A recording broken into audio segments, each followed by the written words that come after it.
Bonjour, alors dois-je mettre mon enfant assis? C'est une grande question parce que il y a d'une part tout ce penchant vers la motricité libre qui nous dit on ne met pas un enfant dans une position à laquelle il n'est pas capable d'accéder seul.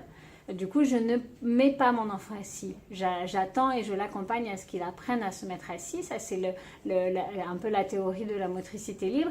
Et en même temps, dans le carnet de santé, on voit à 6 mois, tiens assis. Du coup, en tant que maman, on se dit, mais à 6 mois, il tient pas assis si c'est pas moi qui le mets assis. Alors, du coup, je vais juste vous faire une petite vidéo par rapport à ça. En fait, le 6 mois tient assis, c'est le pédiatre qui fait cet exercice-là pour voir si au niveau tonicité, l'enfant a une maturation tonique suffisamment harmonieuse qui fait que à 6 mois, il est censé tenir assis et puis là vous ne me voyez pas complètement, mais en tout cas réussir à s'équilibrer en mettant ses mains en avant pour se retenir. C'est juste une question de la maturité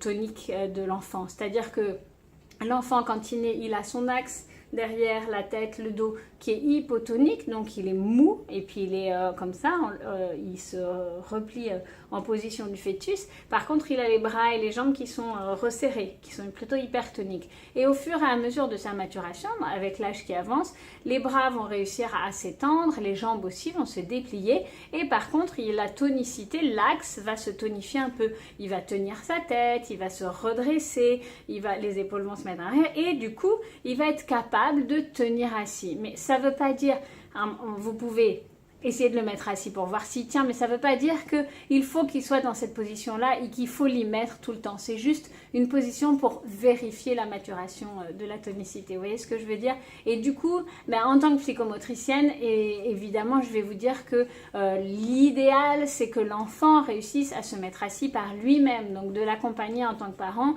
à passer sur le côté, relever ses genoux sous son corps et puis prendre appui sur sa main pour réussir à se mettre assis, ce qui est très compliqué et ce qu'on arrive, c'est un mouvement très complexe en fait et on n'y arrive pas à 6 mois à faire ça. Enfin, si, il y a des enfants qui arrivent, évidemment, il y a de tout, mais c'est plus long à mettre en place que juste être assis et tenir assis, entre guillemets. Vous voyez ce que je veux dire?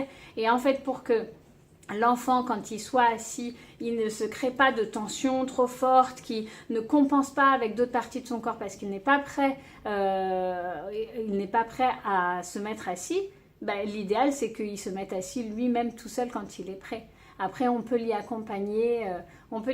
Voilà, c'est toujours une question d'équilibre, vous m'aurez compris. Pour moi, il n'y a pas de, faut absolument pas faire ça ou faut absolument faire ça parce que chaque cas est différent, chaque enfant est différent. Il y a des enfants qui auront aussi envie et besoin de découvrir le monde de la position assise parce que ça donne une autre perspective visuelle et que, allongés, ils se sentent bloqués, qu'ils aiment pas. Voilà, donc il faut trouver vraiment un équilibre, mais avec cette idée que maintenant vous savez, que je pense que vous avez bien compris, que l'idéal au niveau musculaire et neurologique et tout ça, c'est que l'enfant arrive à se mettre dans la position assise tout seul et de le mettre le moins possible dans une position dont il n'arrive pas à se défaire tout seul. Voilà, je vous souhaite une belle journée et puis à très bientôt. Au revoir.